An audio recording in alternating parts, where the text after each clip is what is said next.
వలసలు రాసిన పత్రిక మొదటి అధ్యాయం 10 నిమిషం.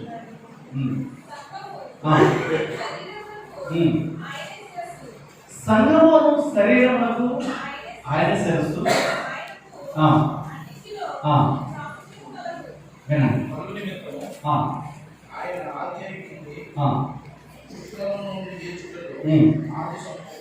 చాలా చిన్న ప్రార్థన చేస్తుంది. మహాపరిశుద్ధుడా నమ్మకం కలిగిన ఓకే పనులు తండ్రి, మీ పరిశుద్ధమైన గామైన శ్రేష్టమైన నామం బట్టి స్తుతులు చేస్తున్నాం. ఈ ఉదయకాల సమయంలో ఇక ఆరాధనలో ప్రభు మీ నామాన్ని కనపరచడానికి తీర్మానించిన ఈ చిన్ని గొప్ప భాగ్యం బట్టి వల్ల నేను మాట్లాడే నేమైనా మమ్మల్ని మరుగు చేసి వినగలిగి గ్రహించగలిగినటువంటి చక్కని ఈ లేఖనాల నుండి కొన్ని మాటలు నాతో మాట్లాడాలని, ఈ దైనందిన జీవితంలో సంఘంలో సమాజంలో మా పాత్ర ఏమైనదో, మేము ఎవరిపై ఉన్నామో ఎరిగి జీవించడం, ఈ బ్రతుకును పునరుద్ధరించడమే మీరు మాకు ఇచ్చినటువంటి గొప్ప భాగ్యమని ఈ సమయంలో మీ నామం బట్టి కొన్ని విషయాలు పరిశీలన తెలుసుకోవడానికి సహాయం చేశాను. వచ్చిన మమ్మల్ని కూడా నీ ఆత్మాభిషేకం చదివినమ్మని యేసుక్రీస్తు పరిశుద్ధ నామమున ప్రార్థించి స్తుతించడానికి వేడుకుంటున్నాము తండ్రి. ఆమేన్. ప్రియులారా, సమాజంలో రెండు పాత్రలు పోషిస్తున్నటువంటి వ్యక్తులు ఎవరైతే ఉన్నారో సంఘంలో కూడా రెండు పాత్రలు పోషిస్తున్నటువంటి మనుషులు ఉన్నారు. సమాజం గురించి మనం మాట్లాడినప్పుడు సమాజంలో ధనికులు ఉన్నారు, పేదవారు ఉన్నారు, గొప్పవారు ఉన్నారు, దళితులు ఉన్నారు, జ్ఞానులు ఉన్నారు, అజ్ఞానులు ఉన్నారు. రకరకాల మనస్తత్వం, విభిన్న మనస్తత్వం కలిగిన వారు. అయితే సంఘంలో రెండు భిన్న పాత్రలు పోషిస్తున్న వ్యక్తులు ఉన్నారు. ఒకటి పురుషులైతే రెండు స్త్రీలు. వినండి, ఒకటి పురుషులైతే రెండు స్త్రీలు. ఈ ఇద్దరు కూడా సంఘంలో విభిన్నమైనటువంటి పాత్రలు పోషిస్తున్నటువంటి సత్యాన్ని గుర్తారు. మనం ఏదో ఆషామాషిగా బయలుదేరిన తర్వాత సేవకుడు సభలు పెట్టారు, ప్రార్థన అంటున్నారు కనుక ఆ ప్రార్థన మనం వెళ్ళాలి, ఆయన పిలిచారు కనుక మనం వెళ్ళి ఆయనకి సంతోషపడాలి, కుటుంబాన్ని సంతోషపడాలి అనే ద్వారంలో మనం రాక సంఘంలో ఒక ప్రముఖమైనటువంటి పాత్రను దేవుడు మనకి ఇచ్చాడు. సమాజంలో నుంచి కేటాయించి సంఘంలో నడిపించాడు. సమాజంలో చేస్తున్నటువంటి మనలను ఎక్కడ నడిపించాడంటే శిరస్సు అయినటువంటి క్రీస్తు సంఘంలో నడిపించాడు. అంటే ఆయన సంఘంలో శిరస్సు అంటే ఆ శిరస్సు శరీరానికి అధిపతి అయి ఉంటే ఆ శరీరంలో భాగాలుగా మనల్ని వాడుకుంటున్నాడు. అంటే కన్ను చేయాల్సిన పని కన్ను చేయాలి, నోరు చేయాల్సిన పని నోరు చేయాలి, చెవులు చేయాల్సిన పని చెవులు చేయాలి, కాళ్ళు చేతులు చేయాల్సిన పని కాళ్ళు చేతులు. దేని క్రమంలో పని చేయకపోతే ఈ జీవిత వాడ ముందుకు సాగదు. అలాగే సంఘంలో స్త్రీ పాత్ర స్త్రీ, పురుషుని పాత్ర పురుషుడు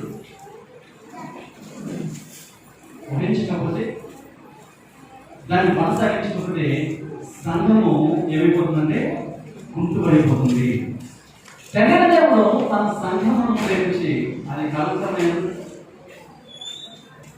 మార్చేయను లేకుండా దాని పవిత్రమైనటువంటి సంఘము నిలబెట్టాలని దేవుడు తన కుమారుడిని యేసుక్రీస్తు వారి లోకానికి పంపించాడు. అంటే సంఘంలో నీవు నేను ఉన్నాము అంటే నీ కొరకు నా కొరకే యేసుక్రీస్తు వారి లోకానికి వచ్చాడు. మన పాపం నిమిత్తమై ఆయన పవిత్రమైనటువంటి హృదయాన్ని సిందించడానికి, ఆయన అటువంటి విలువైన రక్తం ద్వారా మనందరూ కూడా శుద్ధీకరించడానికి ఈ లోకానికి వచ్చాడు. అది తండ్రి చిత్తమైనది. తండ్రి చిత్తంలో మనందరూ కూడా గౌరవించాడు. క్రీస్తు కంటే గొప్పవారిగా మనం ఇచ్చాడు అనేటువంటి సత్యాన్ని మనం గ్రహించాలి. అంటే క్రీస్తు కంటే ఎక్కువగా సంఘమును తండ్రి దేవుడు ప్రేమించాడు. మీకు అర్థమవుతుంది విషయం. ఇప్పుడు క్రీస్తును తండ్రి దేవుడు ఎక్కువగా ప్రేమించాడా, మామూలు ప్రేమించాడంటే ఏం చెప్పాలనుకున్నాం చెప్పండి. తండ్రి దేవుడు మనకంటే క్రీస్తు కంటే మనల్ని ఎలా ప్రేమించండి, ఘనంగా ప్రేమించాడు. అయితే సరే కదా, ఈ వ్యక్తులకు రాస్తూ 5వ అధ్యాయం 12వ వచనంలో ఒక మాట, చక్కని మాట చూద్దాం. అపోస్తలుడైన పౌలు హెబ్రీయులకు రాసిన పత్రిక 5వ అధ్యాయం 12వ వచనం. కాలము బట్టి చూస్తే మీరు బోధకులుగా వినండి. కాలము బట్టి చూస్తే మీరు ఇప్పటికి ఎలా ఉన్నారట? మీరు ఇప్పటికీ అంటే అనేక దినాల నుండి, అనేక సంవత్సరాల నుంచి మీరు సంఘం ఉన్నారు. ఎన్ని సంవత్సరాల నుండి మీరు అమ్మ దేవుడిని ఎప్పుడు విశ్వసించారంటే, దేవుడి మార్గంలో మీరు ఎప్పుడు వచ్చారంటే, మతంలో కాదు, మతం అనకండి, దేవుడి మార్గంలో మీరు ఎప్పుడు వచ్చారంటే మనం ఏమున్నాం? మా తాతల కాలం నుండి కూడా మేము గవర్నమెంట్ క్రైస్తవులమేనండి. కానీ సర్టిఫికేట్ ఏముంటుంది? ఆది ఆంధ్ర హిందూ మాల మాదిగా ప్రకటన. వినండి, అంటే ఈ కులము ధృవీకరిస్తామని కాదు, ఈ కులముతో నిమిత్తం లేదు. నీకు క్రీస్తులోకి వచ్చిన తర్వాత నువ్వు క్రీస్తు దాపుగా, క్రీస్తు వడవుగా పరిగణించబడుతుంది. క్రీస్తు మతంలో కాదు, క్రీస్తు మార్గంలోకి నువ్వు అడుగుపెట్టిన తర్వాత, క్రీస్తు అనేది సంఘంలో అడుగుపెట్టిన తర్వాత. అయితే వాక్యం ఉంటుంది, కాలమును బట్టి చూస్తే అంటే అనేక సంవత్సరాల నుండి నువ్వు సంఘంలో ఉన్నావు.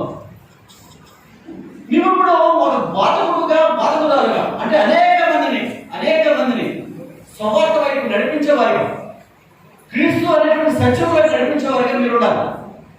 కానీ జరుగుతున్నది ఏంటి? కాలం బట్టి చూస్తే అనేకులు బాధకులుగా ఉండవలసిన వారై ఉండగా, దేవతలలో మూలపాఠములను మరలా మీకు ఒకడు బోధింపబడవలసి వచ్చిందంటాడు. దేవోక్తులలో మూల పాఠాలను ఏం చేయవలసి వచ్చిందంట? మరలా నారాయణ ఒకడు వచ్చి, లేదా నిన్న ఒక ఆయన వచ్చారు, లేదా మొన్నటి దగ్గర ఒక ఆయన వచ్చారు.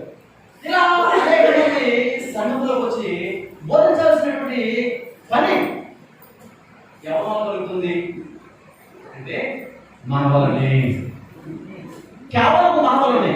ఎందుకంటే నాకు చదువు లేదండి. ఎస్, నీ తల్లిదండ్రులు చదువుకోలేదు, నీ చదువు రాకపోవడం నీ తప్పు కాదు.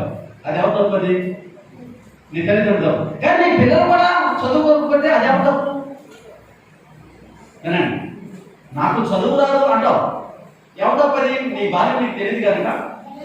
నువ్వు స్కూల్కి వెళ్ళాలంటే నువ్వు మారం చేస్తే నిన్ను కొట్టడం వాళ్ళకి ఇష్టం లేదు కనుక ఏం చేస్తారంటే, నా బిడ్డ నేను దండించలేను, సరే చదివితే చదువుతాడు, చదువు గురించి ఉద్దేశంతో నేను స్కూల్ మార్పించవచ్చు. కానీ అందులో నీ తప్పు ఎంత మాత్రం లేదని చెప్పడానికి అర్హత ఉంది. కానీ మీ బిడ్డలు కూడా చదువు రాని వారు ఉంటే అందులో తప్పు ఎవరిది? తల్లిదండ్రులుగా మనం. కనుక బిడ్డలు చదువుతారు, ఉద్యోగాలు చేస్తారని కాదు, కానీ బిడ్డలు చదువుకొని ధర్మశాస్త్రాన్ని తెలుసుకుని, మనం చదువుకి తెలుసా? బిడ్డలు చదువుకుని ధర్మశాస్త్రాన్ని తెలుసుకుని ఈ ధర్మశాస్త్రంలో ఉన్నటువంటి వాక్యములను మనకు నేర్పించడానికి, అనేక మందికి నేర్పించడానికి మన బిడ్డలకు మనం చదువు నేర్పించాలి. కానీ ఈరోజు చాలా మంది తల్లిదండ్రులు బిడ్డలకు చదువు నేర్పిస్తున్నారంటే వాడు పెద్దవాడే, రాజుకుడే, అనేక మందిలో కొరగా మా కొడుకు కలెక్టర్ అయ్యాడను, ఒక ఇంజనీర్ అయ్యాడు, ఒక డాక్టర్ అయ్యాడను, ఒక మాస్టర్ అయ్యాడను అనిపించుకోవాలని ఆశ. అంతేగాని మా బిడ్డలు బైబుల్ ఎరిగి, ధర్మశాస్త్రం ఎరిగి జీవిస్తుండడానికి దోహదపడింది చదువు అనడానికి ఎంత మాత్రం కూడా ఈ రోజున సిద్ధపడలేదు. అందుకని అన్నాడు, మూల పాఠములలో మరలా మీకు ఒకడు బోధకోసి వచ్చినట్టు.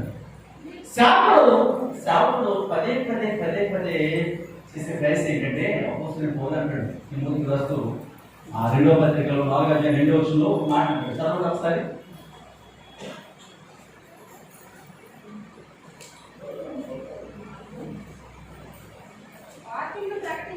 వాక్యము ప్రకటించుము, సమయమందును అసమయమందును ప్రయాసపడము. సేవకుడు ఎంతగా ప్రయాసపడాలి? సేవకుడు ఎంతగా ప్రయాసపడడానికి మీరు చక్కగా సిద్ధపడి 10 గంటలకు ప్రార్థన అంటే 11 గంటలకు వచ్చేస్తారు. కానీ ఈ 10 గంటల ప్రార్థన ఏర్పాటు చేయడానికి సేవకుడు ఎన్ని రకాలుగా ఆయత్తపడాలో మీకు తెలుసా? సేవకుడు సంఘమును బలపరచడానికి, సంఘమును నిత్యము దేవుడి వాక్యంలో పెంచి పోషించడానికి, మూల పాఠాలు ఎక్కడ వచ్చిపోతారని వాటిని పదే పదే గుర్తు చేయడానికి ఇటువంటి సభలు అనేవి, ప్రతి ఆదివారం ప్రార్థన అనేది, లేకపోతే నియమిత కుడికలు అనేవి, శుక్రవారం, బుధవారం స్త్రీల సమాజమనం, లేకపోతే ఎవరు కుడికలను ఈ పెట్టడానికి గల కారణం ఏంటంటే యెషయా గ్రంథం అంటాడు చక్కని మాట 53వ అధ్యాయం 6వ వచనంలో యెషయా గ్రంథం 53వ అధ్యాయం 6వ వచనం, మేము తెలియజేసిన సమాచారం ఎవరు నమ్మిను? 53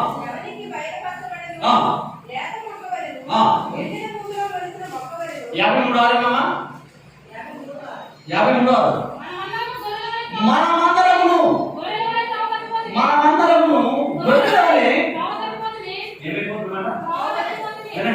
ఎంత చక్కని మాట అండి. గ్రంథకర్త అంటాడు మనమందరము గొర్రెలవలే త్రోవ తప్పిపోతున్నాం.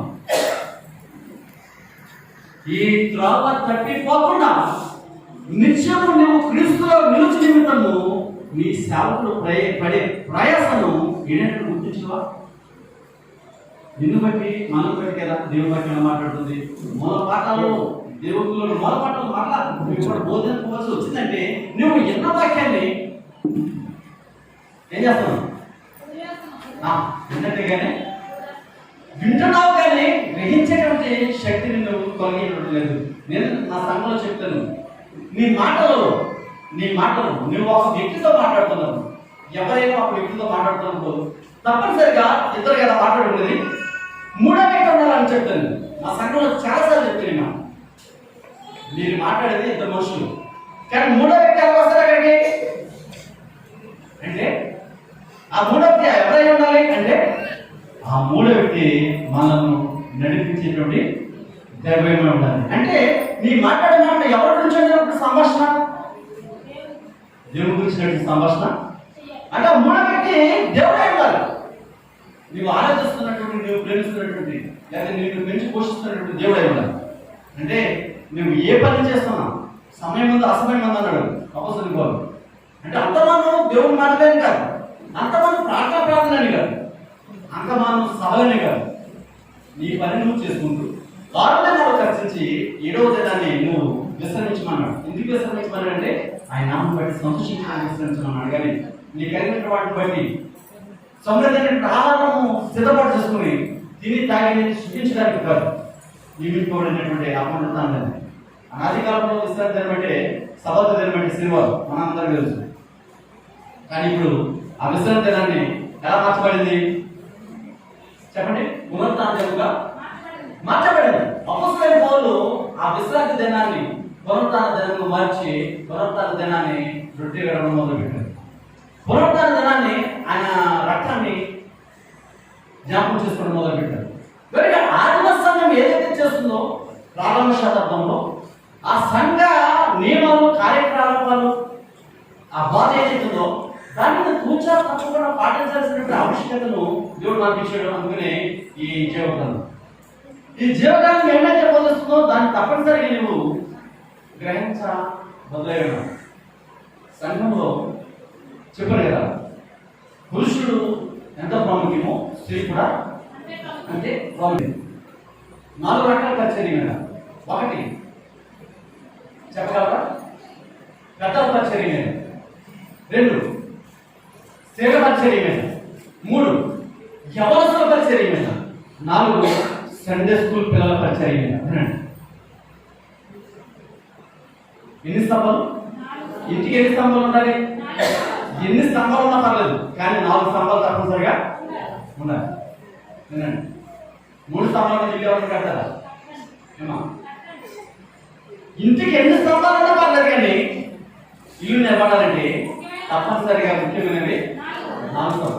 సంఘం కూడా మహిమకరంగా ఉండాలి అంటే ఈ రోజున పెద్దల పాత్ర పెద్దలు పోషించాలి. తెలుగు పాత్ర తెలుగు పోషించాలి. యవనస్తుల పాత్ర యవనస్తులు పోషించాలి. సండే స్కూల్ పిల్లల పాత్ర సండే స్కూల్ పిల్లలు అంటే సండే స్కూల్ పిల్లలు పోషించాలంటే వాళ్ళని సన్నద్ధం చేయాల్సింది, ఆత్మపరచాల్సింది ఎవరు? మళ్ళా సంఘ స్త్రీలే. నీ బిడ్డలను సండే స్కూల్కి పంపాల్సిన బాధ్యత ఏమంటుందంటే ఈ మాట ఎందుకు చెప్తున్నానంటే సంఘమును ప్రేమించాడు తండ్రి దేవుడు. సంఘము కొరకు తన కుమారుడు యేసుక్రీస్తు యొక్క ప్రాణం పెట్టడానికి ఎంత మాత్రం కూడా యెషయా గ్రంథం 50వ అధ్యాయంలో మనం చూస్తే యేసుక్రీస్తు వారిని ఎంత ఎంత తగ్గించి చూపించాడు మనకు కనబడుతుంది. యెషయా గ్రంథం 53వ అధ్యాయం చాలాసార్లు చదువుకుంటారు, మళ్ళా చదవండి. చదివితే యేసుక్రీస్తు వారిని ఎంతగా తగ్గించి పంపించాడు ఆయన. ఆయన స్వరూపుడైనటువంటి ఆ దేవాది దేవుడు నీ కొరకు నా కొరకు వ్యక్తులుగా ఎన్నిక చేయబడిన వాడుగా స్వరూపమైన సుఖశైలి లేనివాడుగా ఈ లోకానికి వచ్చాడంటే దేవుడు తన జీవితంలో నేను ఎంతగా ఆరాధిస్తున్నాడు, ఎంతగా ప్రేమిస్తున్నాడు, ఎంతగా గర్వపరుస్తున్నాడు ఆలోచించాడు. ఈ రోజున సంఘంలో సేవకుని పాత్ర అదైతే స్త్రీ పాత్ర ఏమై ఉంది. మంచి విశ్వాసం కలిగినటువంటి స్త్రీగా నువ్వు సంఘంలో పెరగాలి. మీ విశ్వాస సంబంధమైన క్రియలు అనేక మందికి కనబరచాలి. సంఘంలో నువ్వు వెళ్తుంటే, సంఘం నుండి సమాజంలో వెళ్తుంటే ఈమె సంఘంలో స్త్రీగా గుర్తించబడాలి. ఈ రోజున సంఘాలలో అనేక మంది సంఘంలో జరుగుతున్నటువంటి విషయం ఏంటంటే నీవు పేదవారిని సత్కరించాలి, జ్ఞానవంతుడిని గౌరవించాలి. ఒకవేళ మీలో అజ్ఞానం ఎవరైనా ఉన్నట్లయితే వాడిని జ్ఞానిగా మార్చడానికి ప్రయత్నించాలి. 1-2-3 సార్లు చెప్పాలి, వినకపోతే వాడిని ఏం చేయాలి? విడిచిపెట్టాలి. కనుక సమాజంలో ప్రముఖ పాత్రను, సంఘంలో ప్రముఖ పాత్రను పోషించేటువంటి భాగ్యాన్ని స్త్రీకి ఇచ్చాడు దేవదేవుడు. అంటే సేవకుడు నీకు వాక్యం చెప్తే, బైబిల్ ఏమైతే చెప్తుందో ఆ వాక్యాన్ని చెప్తే, ఆ వాక్యంలో ఉన్నటువంటి మర్మాలను గ్రహించి నీ బిడ్డలను ఆయతపరచడానికి, ప్రభువులో పెంచడానికి, ప్రభువులో కట్టడానికి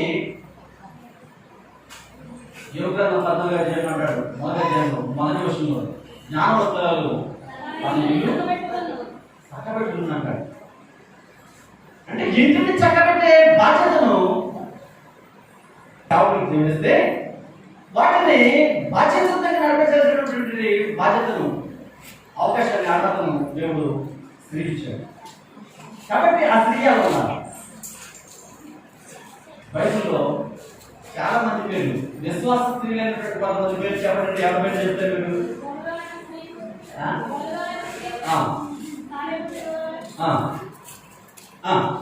చెప్పండి. కొన్ని ఇంకా బాగా తెలిసిన పేర్లు ఎస్తేర్ అని, రూత్ అని, నయోమి అని,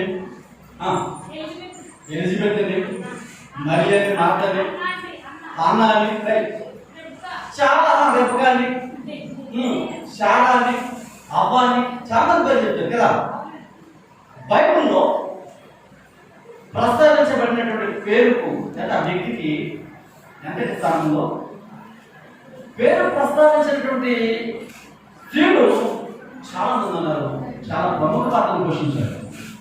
వారి పేరు ప్రస్తావించారు బైబిల్లో. అలాగే ఎవరి పేరైనా ఒక పేరు చెప్పగలరా? ప్రస్తావించిన పేరులో ఎవరి పేరైనా ఒక పేరు చెప్పగలరా? ఎవరంటే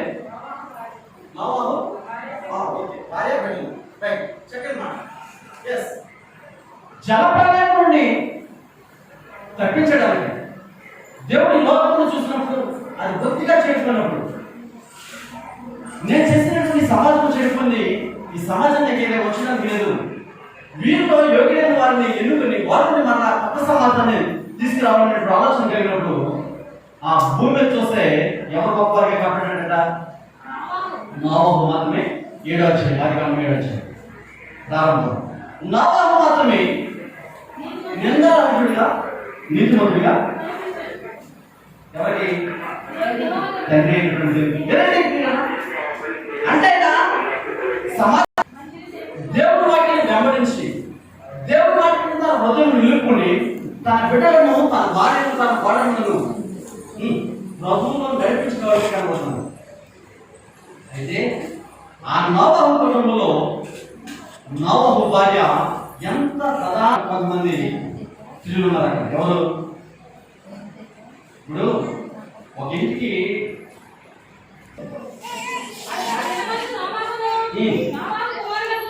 నోవహు కుమారులను షేము, హాము, యాపెతు వారును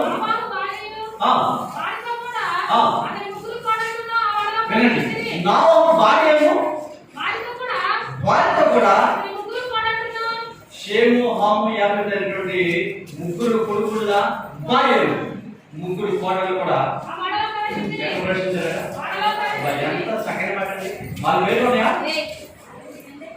షేము, హాము, యాబేతుని, నోవహు వాళ్ళ పేర్లు అయితే ఒక కానీ, నోవహు భార్య పేరు కానీ, కుమారుల భార్య పేరు కానీ అసలు ఈ మాట నేను ఎందుకు చెప్తున్నానంటే, ఎస్తేర్ ఏదో చేసింది, రూత్ ఏదో చేసింది, మరియం ఏదో చేసింది, హన్న ఏదో చేసింది అని చెప్తున్నాం. వాళ్ళ గురించి పేజీలు ఉన్నాయి బైబిల్లో. వీళ్ళ గురించి ఎక్కడ తప్ప ఇంకెక్కడ ఇంకొక మాట ఉంది తీసుకోండి. అక్కడ తప్ప ఆ 7:13 తప్ప ఇంకొక చోట ఆ మాట ఉంది. ఒక చిన్ని మాటలో వారి యొక్క విశ్వాస జీవితాన్ని పరిచయం చేస్తున్నాడు తండ్రి దేవుడు. మాట నోవహు అనేక దినాలు వాటను తయారు చేశారు. ఏమండి, వాటను తయారు చేసినప్పుడు వాటను నీటిలో ప్రవేశపెట్టాలంటే దాన్ని ఎక్కడ తయారు చేయాలి? ఎక్కడ తయారు చేసి చెప్పండి.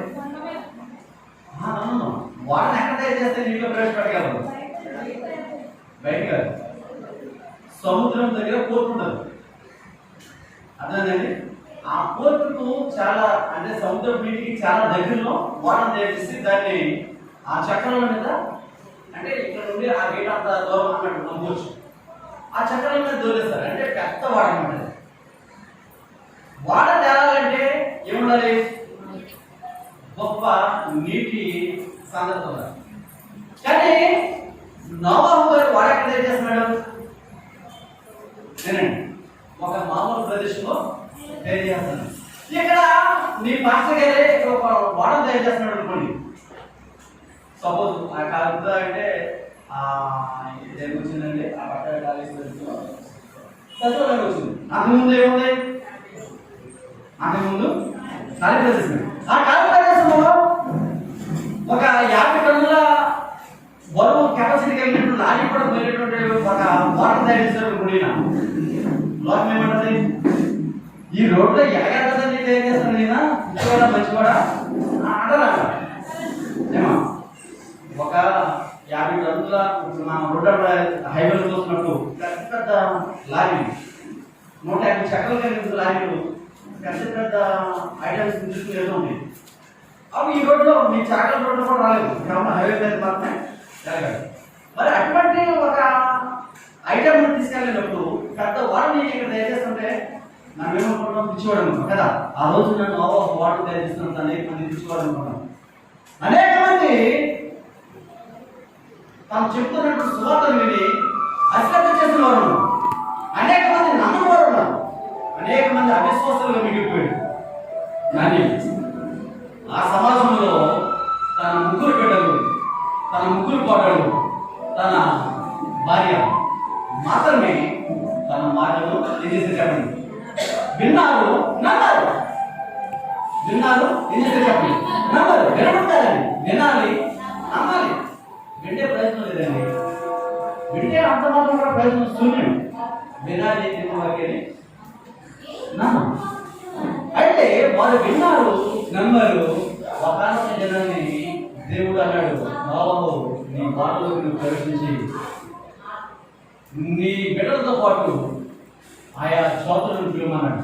19 శాతం ఒకసారి 7:13. వీరే కాదు ఏమండి? ఆయా జాతుల ప్రకారం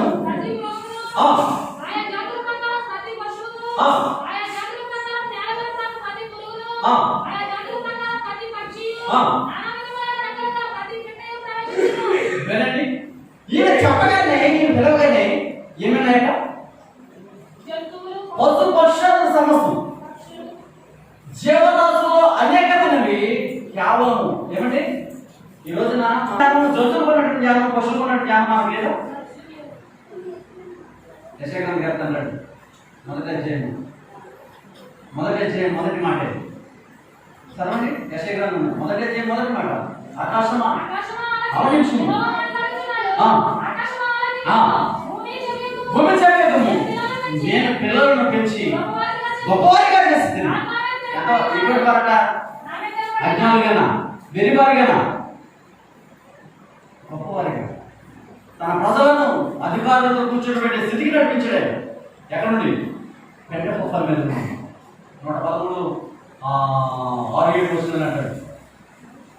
పెంట కుప్పల మీద నుండి, పెంట కుప్పల మీద నుండి దరిద్రులను ఈ రోజున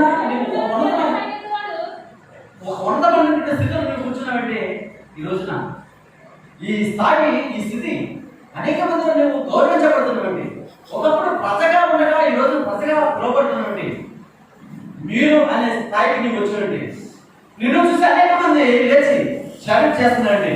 ఎంత దేవుడిచ్చిన కాదు కదా. ఇవన్నీ మర్చిపోయి దేవుడి పరిచయం, దేవుడు చేసిన మేలు మర్చిపోయి ఈ రోజు తిరుగుతున్నటువంటి జనానికి వరకు ఆయన మాట్లాడుతున్నాడు. ఒక పేరు ప్రస్తావించినటువంటి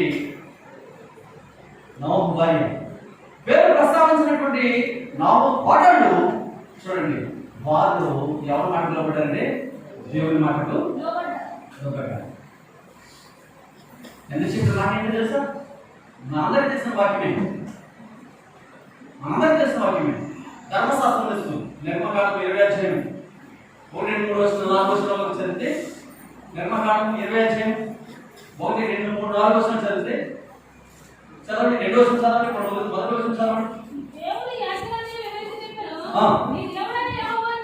నీ దేవుడైన యెహోవా నేనే, ఐగుప్తు దేశంలో నడిపించిన వాడను, ఆ శ్రమల నుండి విడిపించిన వాడను నేనే. కనుక నేను తప్ప వేరే దేవుడు నీకు ఉండకూడదని చెప్పాడు. అయ్యే మాటలు మోషే గారు మళ్ళా రెండోసారి మాట్లాడుతూ 6వ అధ్యాయం 5వ వచనంలో ఒక మాట అంటారు. 6వ అధ్యాయం 5వ వచనం ద్వితీయోపదేశకాండమే.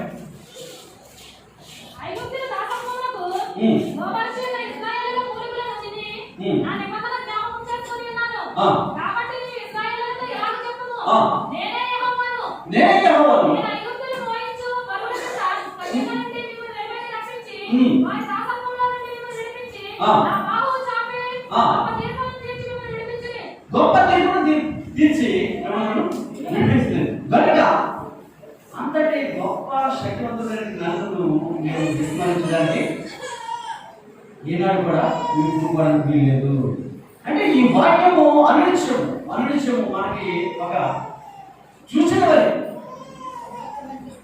వల్ల మనం ఉండాల్సిన ఆవశ్యకత. అంటే బయట ఆదివారం అయిన తర్వాత, ఆరాధన అయిన తర్వాత మనిషి జిప్ పెట్టేసి మళ్ళా భద్రంగా వీలుగా పెట్టేసి కాకుండా, అలాగని ఇతర స్వాతంత్రం తీసుకొచ్చి కాగితం పెట్టుకునేటువంటి వస్తువుగా కాకుండా నిత్యము ధ్యానించేటువంటి జీవగ్రంథంలా ఉండాలి.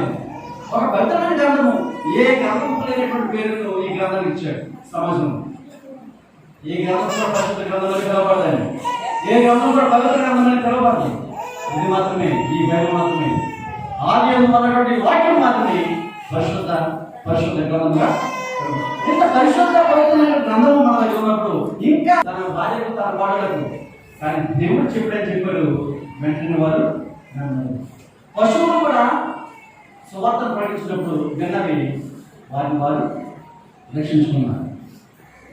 అపోస్తలులైన పౌలు ఒక స్త్రీ గురించి మాట్లాడుతూ కొరింథీ సంఘానికి రాసినటువంటి పత్రికలో కొరింథీ సంఘానికి 2 పత్రికలు రాశాడు. ఆ 2 పత్రికల్లో మొదటి పత్రికలు అంటాడు 9వ అధ్యాయం 5వ వచనంలో ఒక మాట అంటాడు. చదువు. తగ్గిన అపోస్తలుల వలెను, ప్రభు యొక్క సహోదరుల వలెను, కెంప వలెను, విశ్వాసులైన భార్యను వెంట పెట్టుకుని ఎవరినట? ఆ విశ్వాసులైన భార్య ఎవరి భార్య అట?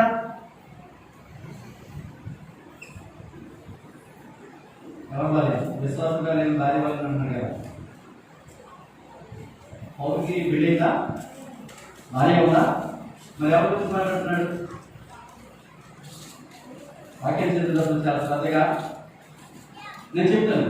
మనం వాక్యం చదివేటప్పుడు ఒక ప్రశ్న మనకు రావాలి. ప్రతి వాక్యం చదివేటప్పుడు ఏదైనా ప్రశ్న ఉందా? మనం ప్రశ్నించడానికి ఏమైనా అవకాశం ఉంది ఇక్కడ ఈ వాక్యానికి?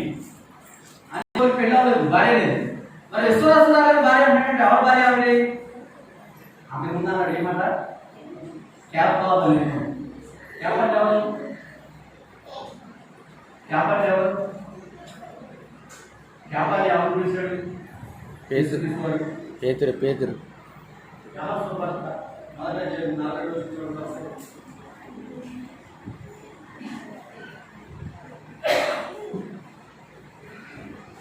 శుభవార్త మొదట అధ్యాయం 42 వర్షం.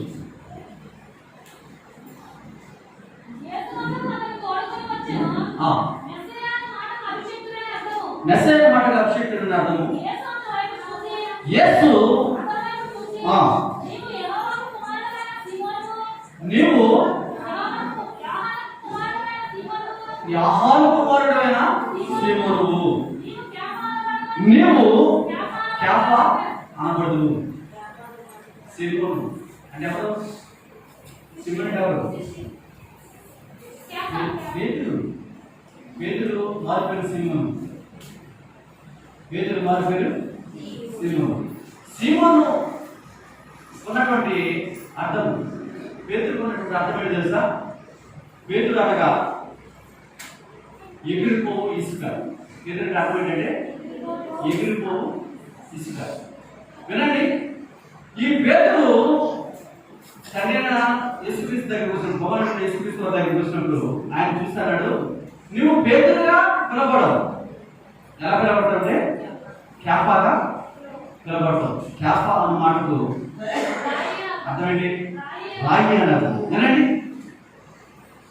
మీకు ఇసుక ఎక్కడ నుంచి వస్తుంది తెలుసా? ఇసుక ఎక్కడ నుంచి వస్తుంది తెలుసా? ఎక్కడ నుంచి? పోలారం నుంచి. నాకు అర్థం కాదు. గోదావరి నుంచి కదా? గోదావరి ఎక్కడి నుంచి వస్తుంది? అది ఎక్కడ ఉంటుందో మీకు వదిలే. అంటే ఎక్కడ నుండి వస్తుంది గోదావరి? ఊరిలో నుంచి వస్తుందా, రోడ్డు మీద నుంచి వస్తుందా, లేకపోతే పొలాల మీద నుంచి వస్తుందా, లేకపోతే పొలంలో నుంచి వస్తుందా? నేను అడిగే మాట మీకు అర్థం కాదు. గోదావరి ఎక్కడ నుండి వస్తుంది? మహారాష్ట్ర నుండి వస్తుంది. మనకు కొండలో నుండి వస్తుంది కదా. పొలాల మీద నుంచో రోడ్డు మీద నుంచో రావట్లేదు. వరద వస్తుంది. ఇటు నుంచి వస్తుంది, పొలాల మీద నుంచి ఇళ్ళ నుండి పడదు. వరద అయిన తర్వాత ఏం కాబడుతుంది? మనకి బంధ బట్టి కాబడుతుంది కదా. అంటే మన చుట్టూ ఉన్నది ఏముంటుందంటే బండ బట్టి ఉంది. మీరు ఎప్పుడైనా అడవులు చూసినప్పుడు అడవుల్లో ఇసుక కాబడుతుందా? మరి అడవుల్లో ఇసుక కాబడినప్పుడు ఇసుక ఎలా వస్తుంది అడవుల నుండి? అంటే ఈ నీటికి ఉన్నటువంటి వాడి ఏదైతే ఉందో ప్రవాహం వాడి, అది ప్రతి బండను చీల్చుకుని పర్వలుగా కూర్చుంటూ వచ్చేస్తుంది.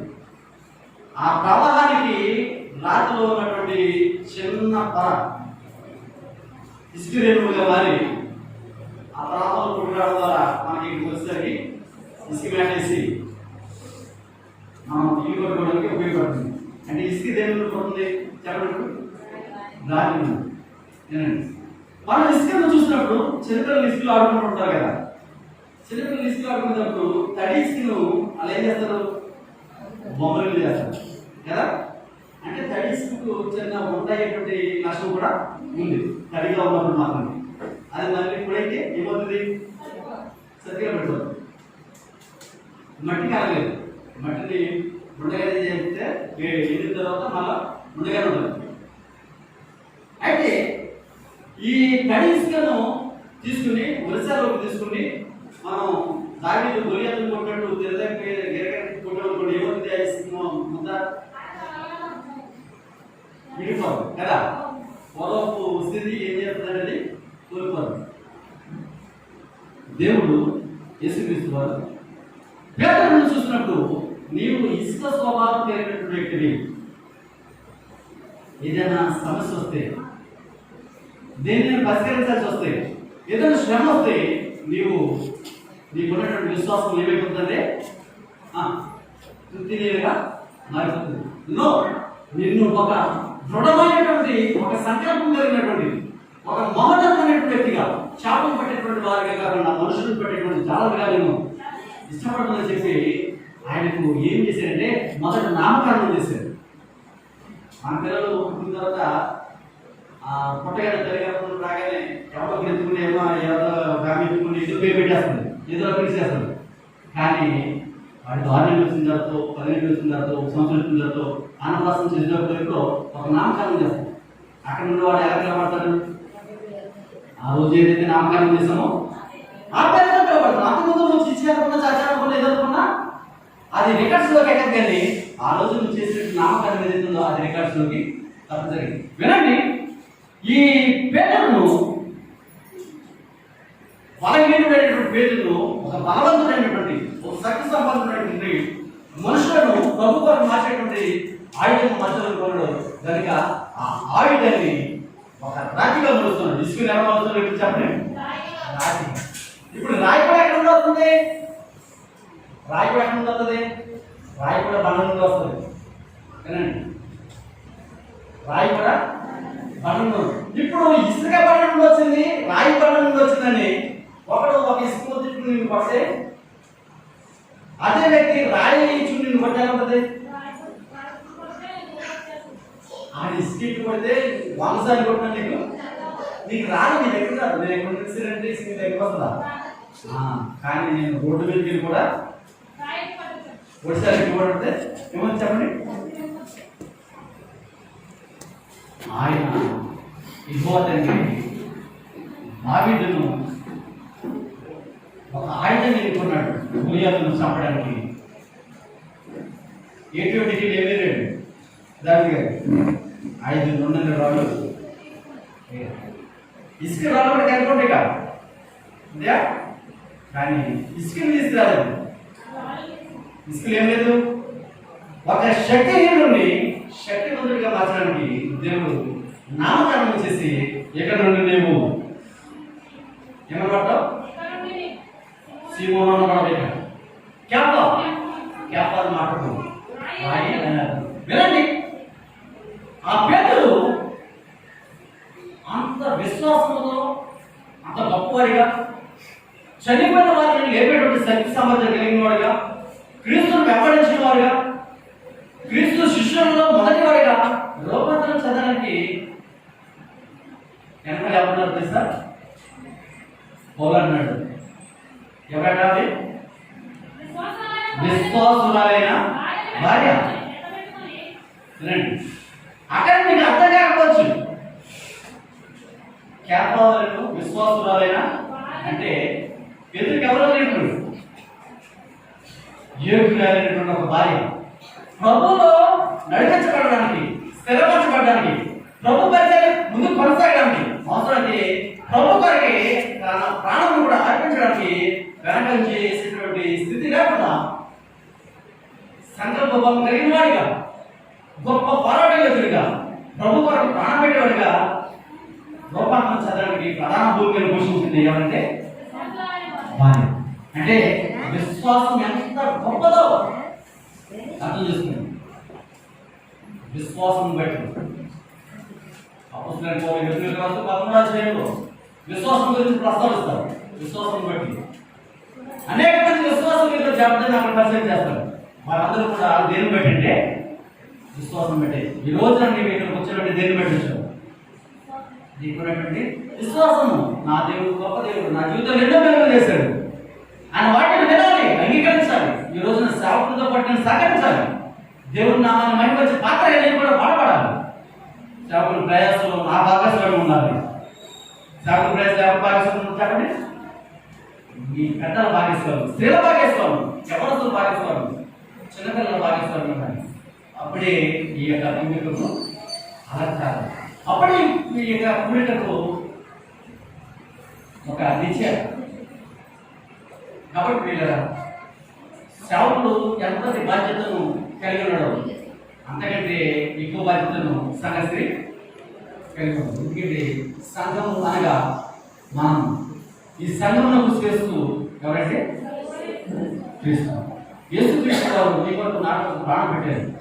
ఈ లోకంలో జీవించడానికి, ఏదో సంపాదించుకోవడానికి, పేరు ప్రేక్షకులు సంపాదించుకోవడానికి, సుఖభోగాలు అనిపించదే కాదు ఈ లోకానికి తెలిసింది. ఆయా తరాలలో కొనియాడబడిన మనుషులు మనం చూస్తున్నప్పుడు ఒక మాట తప్పనిసరిగా చెప్పాలి. ఆయన ఆరాధించేవారు ఎలా ఆరాధించాలి అనేటువంటి విషయంలో సంఘసేవకుడు బైబిల్ ఎరిగిన వాడు కనుక, బైబిల్లో అనేక విషయాలు గ్రహించిన వాడు కనుక ఆయన మీతో పంచుకోవడానికి ఇష్టపడుతున్నాడు. మిమ్మల్ని ఆత్మీయతలను సత్యమును నడిపించడానికి ఆయన కష్టపడుతున్నారు. ఎవరు సమర్థుడు అటువంటి 4-23 రోజుల్లో నన్ను ఆరాధించేవారు ఆత్మతో సత్యముతో ఆరాధించాలని తీసుకోవచ్చు. చదవండి ఒకసారి. దేవుడు ఆత్మ కనుక ఆయనను ఆరాధించేవారు ఆత్మతోను సత్యముతోను.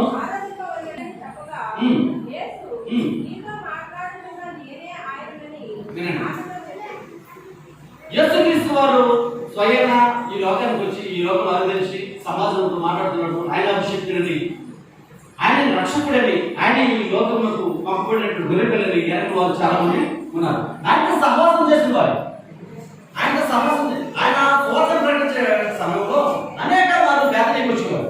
బేతనీలు ఎవరున్నారు? బేతనీలు ఎవరున్నారంటే ఇందాక చెప్పారు కదా, కొంతమంది స్త్రీ పేర్లు. అందులో ప్రధానంగా ఒకటి మార్తా, మరియా, లాజరు ఉన్నారు. వినండి, ఆ గ్రామంలో అనేక మంది గొప్పవారు ఉండొచ్చు, అనేక మంది ధనికులు ఉండొచ్చు, అనేక మంది పేరు వచ్చిన వారు ఉండొచ్చు. కానీ యేసుక్రీస్తు వారు ఎక్కడికి వచ్చాడు? వారు బహు పేదవారు. కానీ దేవుని మాట వినడంలో అనేక మంది సమాజంలో గొప్పవారిగా పిలబడినారు. ఆ యొక్క గ్రామం ఉండొచ్చు. కానీ సాక్షాత్తు యేసుక్రీస్తు వారు మరియా మాత్రం ఇంటికి వారి స్థితి మనం చూసినప్పుడు చాలా పేదవారు, దరిద్రులు. ఆ స్థితి నుండి దేవుడు వారి దగ్గరికి వచ్చినప్పుడు వారి జీవితం అంత ధన్యమే ఉంటుంది. ఆలోచించండి, ఈ సమాజంలో మీరు పేదవారు అనొచ్చు, దరిద్రులు అనొచ్చు, దరిద్రాలు అనొచ్చు, అజ్ఞానం అనొచ్చు, జ్ఞాన శూన్యం అనొచ్చు. కానీ సమాజంలో ఏ హోవాలు కలిగినట్టుమే అన్నిటికంటే గొప్ప ఐశ్వర్యం, గొప్ప జ్ఞానం. యెహోవాకు భయభక్తులు కలిగినటువంటి జ్ఞానం మూలమని యోబు భక్తుడు మాట్లాడతాడు. యెహోవాకు భయభక్తులు కలిగి ఉండటమే జ్ఞానం మూలం. అంటే బైబిల్ గురించినటువంటి జ్ఞానం లేకపోతే చూడండి, ఒక అపరపతి చూడండి, వాడు పిచ్చివాడు అనుకోండి, సమాజంలో రాళ్ళు కూర్చొని అనేక మంది కొడుతున్నాడు అనుకోండి, ఏం చేస్తారు చెప్పండి? వైద్యం ప్రకటించబడాలి, సమయం లేదు దానికి. అనేక మందిని దేవుడు రాజ్యం కొరకు సన్నద్ధంగా చేయాలి. నీకు ఉన్నటువంటి భాగ్యాన్ని మనం పగలబడి అక్కడ వీలేదు. ఆ సువార్త పాఠంలో ప్రారంభ సువార్తలో మత్తయి శుభవార్త 1వ అధ్యాయంలో మనం చూసినప్పుడు తరాల గురించి మాట్లాడతారు కదండి.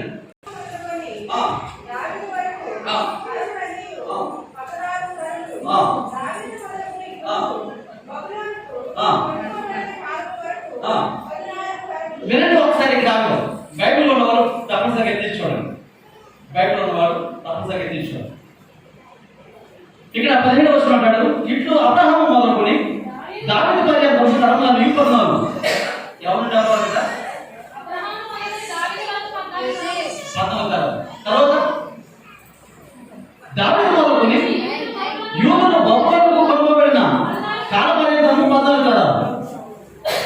బాబేలుకు కొనుగోబడినది మొదలుకొని క్రీస్తు పర్యంతము 14వ తరం. ఇక్కడ దీనికి వివరణ ఇస్తూ ఈ 11వ వచనంలో 12వ వచనం చదువు. 12వ వచనం, బాబేలుకు కొనుగోబడిన తర్వాత యెకొన్యా షయత్యేలు పేరు. వినండి, ఎవరన్నారట? యెకొన్యా ఎంత తరంలో ఉన్నాడు? ఏమా ఏ తరంలో ఉన్నాడు? దావీదు తరంలో ఉన్నాడు. యెకొన్యా 7వ వచనం ప్రారంభం నుంచి వస్తే దావీదు తరం నుండి కదా. యెకొన్యా వరకు, యోషియా కుమారుడు యెకొన్యా వరకు మనం బైబిల్ చూద్దాం. నాయకు కాదు, బైబిల్ చూడండి. దావీదు యెకొన్యా 14వ తరంలో ఉన్నాడు కదా. ఇప్పుడు మళ్ళీ కొడుకు మొదలవుతుంది. ఎవరి నుండి? షయత్యేలు నుండి. వినండి, 14వ వాడు యెకొన్యా అయిపోయాడు. ఇప్పుడు 15వ వాడు ఎవడవుతున్నాడు? షయల్తీయేలు అంటే ప్రాణం వస్తుంది, ప్రాణం నుంచి మనం చదువు. ఇక్కడ షయల్తీయేలు ఒకటైతే తర్వాత షయల్తీయేలు ఏమన్నాడట? జెరుబ్బయలు 2, జెరుబ్బయలు అబీహూదుని కనును 3, అబీహూదు ఎలీయాకీముని కనును 4, ఎలీయాకీము ఆజోరుని కనును 5, ఆజోరు సాదోకుని కనును 7, సాదోకు అకీముని కనును 8, అకీము ఎలీహూదుని కనును 9, ఎలీహూదు ఎలియాజరును కనును 10, ఎలియాజరు మతాను కనును 11, మతాను యాకోబుని కనును 12, యాకోబు ఏనండి మరి అయినా యోసేపును కనును. అక్కడికి ఇంతలో లేదు అరమణి తెలుసా మీకు అమ్మా? ఒక మనిషి జీవితము తరం. ఇప్పుడు బాబా గారి తరం అయిపోయింది కదా, ఇప్పుడు ఎవరు తరం ఇది? బాబా గారేనా దరిద్రులు? తెలియదా బాబా గారు ఎవరు? మీ ఆత్మీయ తండ్రి గారు, తండ్రి గారు, అవునా? వదలం అయిపోయింది. ఇప్పుడు ఎవరు ఇది? ఎవరు? నటనలు వెళ్తారు. ఈ తరం తర్వాత వారి వారసులుగా ఉంటారు, వారి తరం. ఇక్కడ మనం చూసినప్పుడు క్రీస్తు తరంలో మనమందరం కూడా ఉన్నాము. అంటే నేను చెప్పేది ఏంటంటే, బైబిల్లో ప్రస్తావించిన స్త్రీలు ఎంతటి ప్రముఖ పాత్రను పోషించారో ఇక అర్థం. క్రీస్తు తరంలో మనం ఏం చేయబడమంటే జోడించబడ్డాం. క్రీస్తు తరంలో జోడించబడ్డాడు. ఈ జ్ఞాపకం చేసుకోబడ్డామంటే నీకు దేవుడు ఇచ్చిన గొప్ప భాగ్యం కదా. మరో వాక్యాలు ఈ వారసత్వానికి నువ్వు చేసేయావా? నువ్వేమించి ఈ పౌరసత్వం సంపాదించుకోగలరు.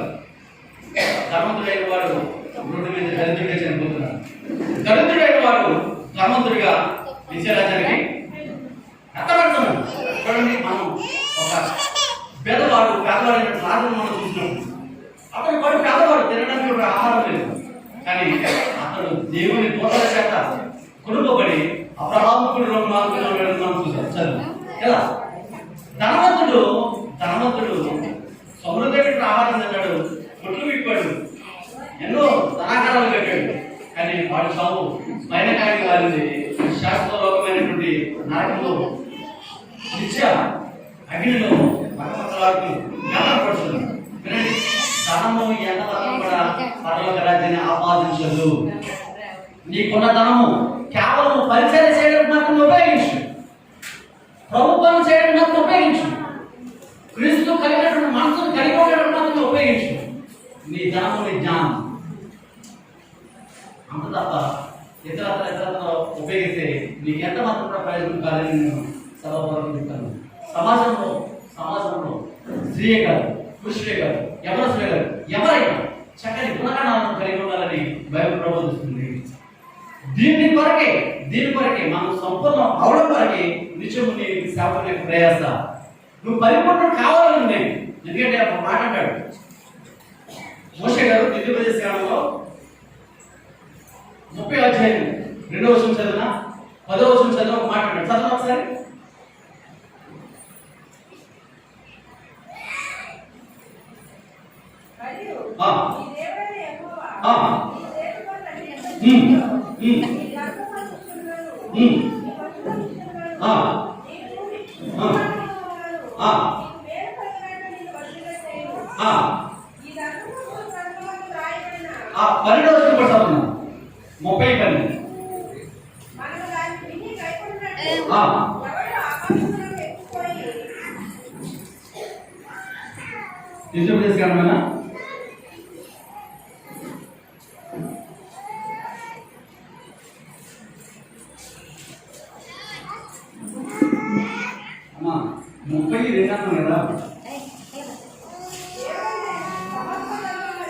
సమస్త జనముల మధ్యను వాటిని జ్ఞాపకం చేసుకొని నీ దేవుడైన యెహోవా తిరిగి నేను ఆజ్ఞాపించిన సమస్యను బట్టి నీ పూర్ణ హృదయంతోనూ నీ పూర్ణ ఆత్మతోనూ ఆయన మాటను సంతతి వారును వినని ఎడల ఎవరట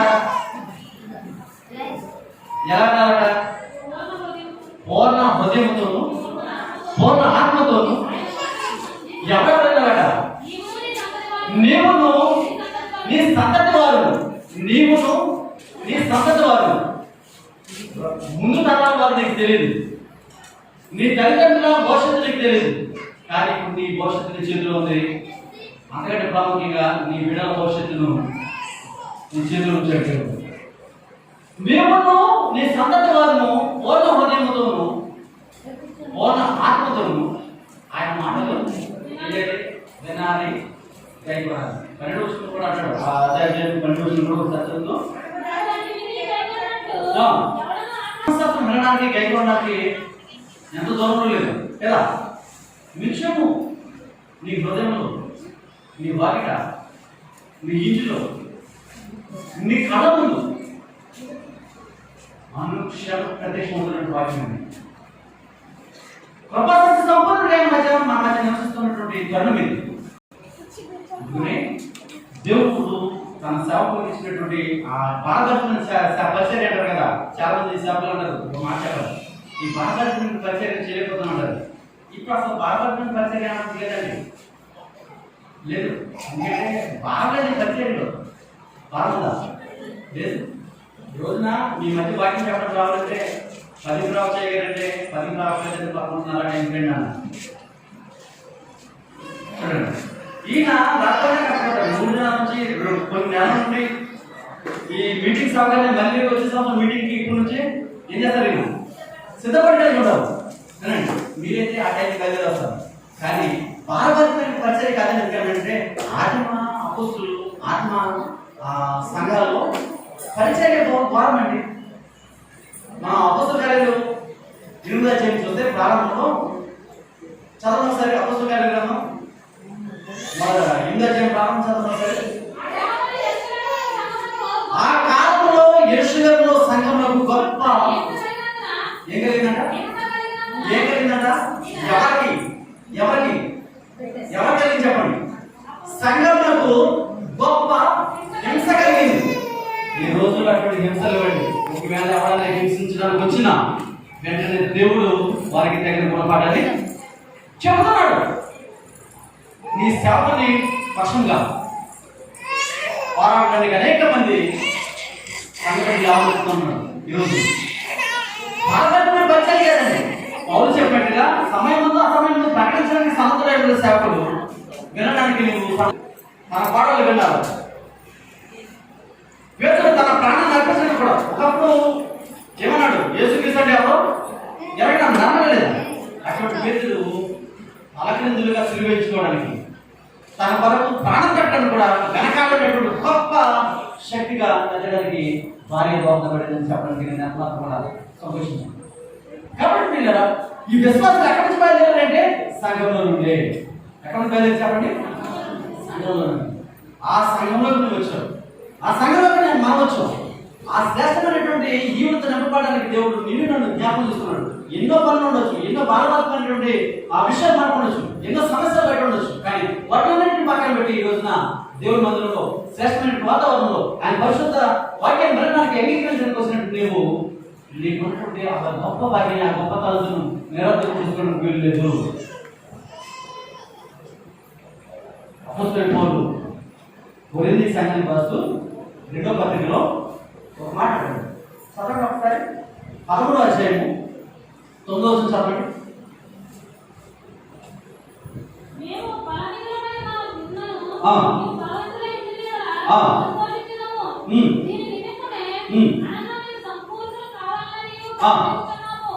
మీరు ఏం కావాలంటారా? మీరు అసంపూర్ణులు సంపూర్ణులు.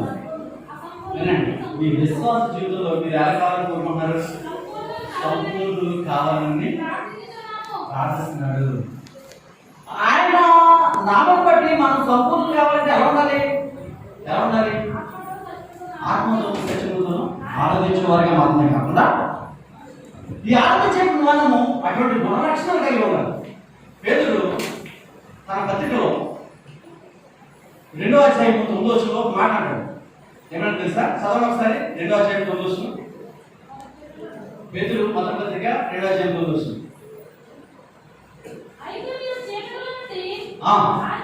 అయితే అయితే ఎక్కడ నుండేట? మీరు అయితే మనము అయితే ఒకప్పుడు మనం ఎక్కడ ఉన్నాం? చీకటిలో ఉన్నాం. ఒకప్పుడు ప్రభుని ఎరగని స్థితిలో ఉన్నాం. ఒకప్పుడు పాపపు స్థితిలో ఉన్నాం. ఒకప్పుడు చీకటి అయి ఉన్నాం. కానీ ఈ రోజున నీలో ఉన్నటువంటి చీకటిని నీ బ్రతికే చీకటి అయితే ఆయన చెప్పుకుంటూ ఆయన మన మధ్య కృపాసక్తి సంవత్సరంగా వసిస్తున్నాడని చెప్పినటువంటి గొప్ప అనుభవం మనకు ఉంది. నిన్నటువంటి అనుభవం కనుక ఈ అనుభవాలు మనం ఎక్కడ వచ్చాం? ఈరోజు నేను వెలుగులో జీవిస్తున్నది. ఈ వెలుగు ఎలా వచ్చింది? ఒకప్పుడు ఎరుగు పనున్నటువంటి వ్యక్తి లేకపోతే ఇది అనిపించేవాడు కాదు. ఒకప్పుడు ఈ రక్షణ ప్రదర్శించినటువంటి వ్యక్తి లేకపోతే మనం ఈ రక్షణలో వచ్చేవాడు కాదు. ఆ రక్షణ ఎలా వచ్చింది? దాన్ని ఎలా కాపాడుకుంటే మన దగ్గర ఉంటుంది. మనం సంపాదించినటువంటి ఆ కష్టం మన దగ్గర మిగలాలంటే మనం దాన్ని ఎన్నో రకాలుగా కాపాడుకునే ప్రయత్నం చేస్తాం. అలాగే ఈ రక్షణ కూడా గొప్ప ఐశ్వర్యం. ఏ మానవుడు ప్రసాదించినటువంటి గొప్ప ఐశ్వర్యము దేవాది దేవుడు తన కుమారుడు ద్వారా ప్రసాదించాడు. కనుక ఈ ఐశ్వర్యాన్ని మనం పుణ్యపుచ్చుకోవాలన్నా దాన్ని కాపాడుకోవాలన్నా ఏం చేయాలి? ఆయన గుణలక్షణం ఏంటో మనం ఏ రీతిలో నుండి ఏ స్థితిలో నుండి ఏ స్థితిలోకి పిలవబడ్డామో మనం గమనించాలి. అంటాడు పేతురు, అయితే మీరు చీకటి నుండి ఆశ్చర్యకరమైనటువంటి ఆయన వెలుగులోకి పిలిచిన వారిని గుణాతిశయములను ప్రసవం చేయగలుగుతాము. ఏం చేశారట? ఆయన అనేక మందికి తెలియజెప్పడానికి ఏం చేశారంటే నేను ఎటువంటి స్థితి నుంచి పిలిచి ఎలాగపరుచున్నాడ నిమిత్తము ఏర్పరచబడిన వంశమును రాజులను యాచక సమూహమును పరిశుద్ధ జనముగాను దేవుని సొత్తైన ప్రజలుగాను. ఎంత చక్కని మాటలండి ఈ మాటలు. ఎప్పుడైనా ఆలోచించుతున్నావు? నీ స్థాయి ఏంటి? నీ ఉనికి ఏంటి? నీ స్థితి ఏంటి? కానీ ఈ మాట్లాడుతున్న మాటలేంటి? అసలు ఎక్కడైనా ఉంటుందా? మన జీవితానికి ఆపాదించుకుంటే, బైబిల్ మన జీవితాలకు అన్వయించుకుంటే, బైబిల్లో నువ్వు అర్థంలో చూసుకుంటున్నట్టు ఈ బైబిల్లో నీ జీవితం ఒకసారి చూసుకుంటే ఏర్పరచబడినటువంటి జనముగా యాచక సమూహంగా ఎంత శ్రేష్టమైన మాట్లాడండి. నీ కొరకు రాసిన మాటలు పరిశుద్ధులు నీ కొరకు రాసిన మాటలు మైండ్ దాటిపోతే అసలు ఆ మాట్లాడుతుంటే సాధారణ మాటలవి ఏ గ్రంథాలలో దొరుకుతాయా? ఇంత గొప్పగా నీ గురించి ఎక్కడైనా చెప్పారా? ఎవరైనా చెప్పారా? ఏ కాలంలో నేను చెప్పారా? నవేడేస్ ఇప్పటికి కూడా నీ గురించి అంత స్పష్టంగా శ్రేష్టంగా మాట్లాడుతుంది జీవులు. కనుక మనం ఎలా ఉండాలి? సంపూర్ణంగా ఉండాలి. అందుకనే పౌలు కొరింథీయులకు రాస్తూ ఆ 2వ పత్రిక 11వ అధ్యాయం 9వ వచనంలో సంపూర్ణ అవ్వాలని కోరుకుంటూ ఎలా ఉండాలో 11వ వచనంలో మాట్లాడతారు. చదవండి ఒకసారి. 11వ వచనం.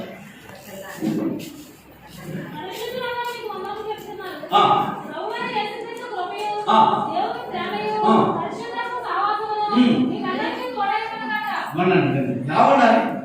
ఇందులో ఉండాలి. మనం ఇవన్నీ తోడే ఉండాలంటే ఏముండాలి మన దగ్గర? చెప్పండి. ఆయన గుణలక్షణాలు ఉండాలి. ఆయన గుణలక్షణాలు. మొదలు క్రీస్తులో ఉన్న గుణాలు కొన్ని చెప్పండి. క్రీస్తులో ఏమేమి గుణాలు చూసారు మీరు? చెప్పండి. క్రీస్తులో మీరు ఏం గుణాలు చూసారు? పాపులకు వచ్చి ప్రాణం పెట్టడానికి గుణం ఒకటి చూసారా? ఇంకేమైనా చూసారా? ప్రేమ, శాంతి, సమాధానం, ఆదరణ, ఇంకా దయ, దీనత్వము, క్షమాగుణము. వెళ్ళండి. క్షమించబడితే అనుకుంటుందండి. మీరు ప్రేమిస్తే సహిస్తాం, ద్వేషిస్తే చనిపేస్తాం, శిక్షించడం కాదు. ప్రేమిస్తే మోసేస్తాం, ద్వేషిస్తే ఈ లక్షణాలు. నీకు అపకారం చేసిన వారిని కూడా ప్రేమించగలమే. నేను చెప్తున్నాను, ఈయన ఎదుర్కొని ఉండాలని కాదు, కానీ ఆ గుణాలు ఈ సేవకులను నేను చూశాను. నేను చెప్తున్నానండి, ఏ సేవకుతో ట్రావెల్ చేయను. నేను సేవకులతో నేను సేవ చేయలేను. ఇప్పుడు ఈ ఆకారంలో కొంచెం మంచి కొన్ని వందల మంది సేవకులు పనిచేస్తున్నారు. చేస్తున్నారండి కొన్ని వందల మంది సేవకులు. అంటే ఈయనకేదో వచ్చేదండి, ఈయన ప్రయాసం తప్ప. నేను చాలాసార్లు చెప్పాను, ఆ పరిచయం మానేయండి బాబు, ఆ పరిచయం సంఘం చేయాలంటే దేవుడే బాగుంటున్నారు. అంటే మీ సేవ గురించి మీతో చెప్పడం కాదు, నేను చెప్తున్నాను, మా సంఘాలు కూడా చెప్తున్నాను. మంచి పరిచయం చెప్పడం కలిగిన వ్యక్తి, విశ్వాసపరుడు, ఆశించి ఏ రోజు పరిచయం చేయలేదు. అలా చేస్తుంటే ఈ రోజున కొవ్వులు పెద్ద సంఘం నడిపించగలిగిన అనేక మంది సేవకులు.